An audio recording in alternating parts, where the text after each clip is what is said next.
Hi guys, good afternoon. Sandhya ராகம் நம்ம சேனலை சப்ஸ்கிரைப் பண்ணுங்கப்பா, லைக் பண்ணுங்க, ஷேர் பண்ணுங்க, கமெண்ட் பண்ணுங்கப்பா. ஸோ சந்தியா ராகம் நேற்று எபிசோட ரிவ்யூ பண்ணிடலாமா? நேற்று என்ன நடந்துச்சு? இந்த மாதிரி தனாவுக்கு ஜானி உண்மையை சொல்லிட்டாங்க. அதாவது காலம் போன கடைசியில் உண்மையை சொல்றாங்க. ஆனால் அப்பயே நீ சொல்லியிருந்தேன்னா நான் செத்து தான் போயிருப்பேன் தனா சொல்லுது, கூறுகட்ட குப்பாயி. சரியா? அதுக்கப்புறம் அக்கா தங்கை பாசம் அப்படின்னு சொல்லி பாட்டை போட்டு விட்டு நம்மளை சென்டிமெண்ட்டுக்கு ஆளாக்கிட்டாங்க. உடனே எல்லாம் இந்த மாதிரி இனிமேல் நீங்கள் இந்த அக்கா தங்கச்சிகளை இனிமேல் இப்படிதான் ஒற்றுமையா இருக்கணும் அப்படின்னு சொல்லி ஜானகியம்மா 2 பேர்த்தையும் ஹக் பண்ணிக்கிட்டு எல்லாம் வீட்டுக்கு போறாங்க.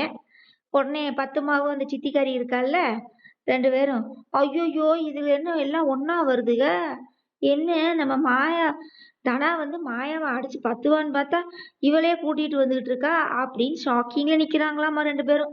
ரொம்ப பெரிய ஷாக்கு. அதுக்கப்புறம் இந்த இன்ஸ்பெக்டர் வேஷத்துல யார் வந்திருக்காங்கன்னு பாத்தீங்களா கைஸ்? நம்ம முரளி சார். முரளி யாருன்னு தெரியுதா? எல்லாருமே சன் மியூசிக்ல வந்தவங்க ஒரு காலத்துல.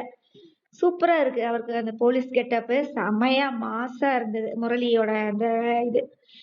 ஸோ அப்புறம் வீட்டுக்குள்ள தனா நினைச்சு பாக்குறாங்க, கதிரை அப்படிலாம் அடிச்சாங்களாமா.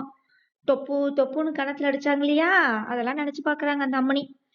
அப்புறம் மறுபடியும் இந்த பண்ண வீட்டுல ரிசர்ச் ஆரம்பிச்சிட்டாரு நம்ம முரளி சாரு.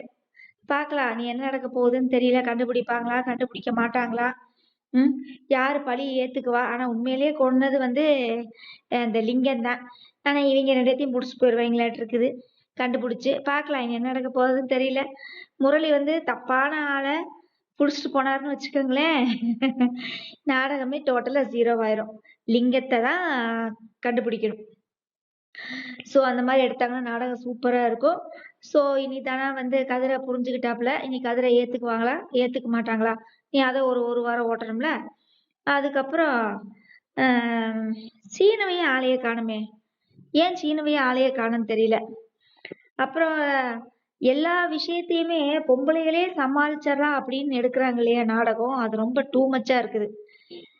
வீட்டுல என்ன நடக்குது எல்லாத்தையும் நம்ம சமாளிச்சிடலாம், ஆம்பளைய கிட்ட சொல்லாம அப்படின்னு நினைக்கிறது மிகப்பெரிய தப்பு. என்னனால ஆம்பளைய கிட்ட சொல்லணும், அவங்கனால என்ன முடியுமோ அதை செய்வாங்க, அவ்வளவுதான். சும்மா எல்லாத்தையும் மறைச்சு மறைச்சு மறைச்சு மறைச்சு பொம்பளைகளே எல்லாம் செய்யற மாதிரியே நாடகம் எடுத்தீங்கன்னா என்னடா பண்றது? ஆம்பளைகளுக்கே மதிப்பே இல்லை. ஜீ தமிழை பொறுத்தளவு ஆம்பளைகளுக்கு ஒரு கேரக்டர், ஒரு மண்ணாங்கட்டி உருப்படியாவே இல்லை. தயவு செய்து ஜென்ஸையும் உயர்த்தி காட்டுங்க.